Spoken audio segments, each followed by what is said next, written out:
আসসালামু আলাইকুম রহমতুল্লাহ। আজকে আমরা কথা বলবো একদম চাচির সাথে। ওনার হচ্ছে এই ছোটখাটো একটা ব্যবসা।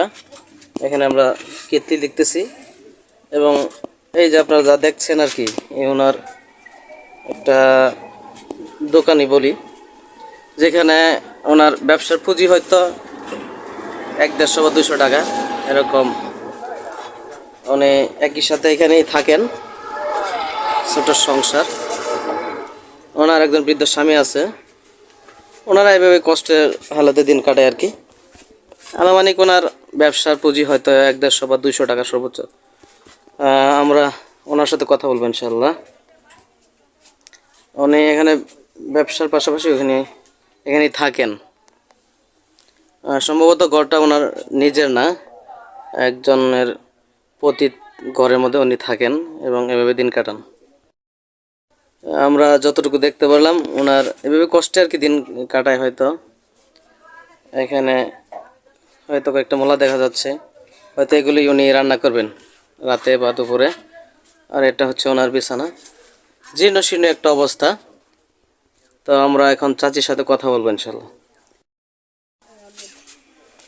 এখানে উনি ওনার রান্না বান্না করেন আর কি। এই হচ্ছে চুলার অবস্থা।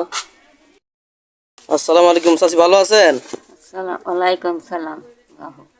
তো আমরা দেখছি এখানে মনে হয় এটা মানে আপনার এখানে ব্যবসা করেন, তাই না? হ্যাঁ, এখানে ব্যবসা করি। মানে মাল টাল 100-200 টাকা যায়নি, সারাদিনে বেচা কিনা করি।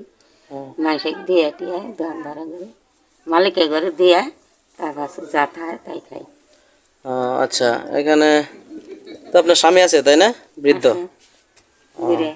উনি কিন্তু কোনো কিছু করতে পারে না তেমন? না, কিছু করা পায় না। আচ্ছা, এই ঘরটাকে আপনার নিজস্ব? না, নিজের নাই ঘর। এই ঘরটা নিজস্ব না, একজন দিয়েছে তাই না? হ্যাঁ, একজনে দিছে।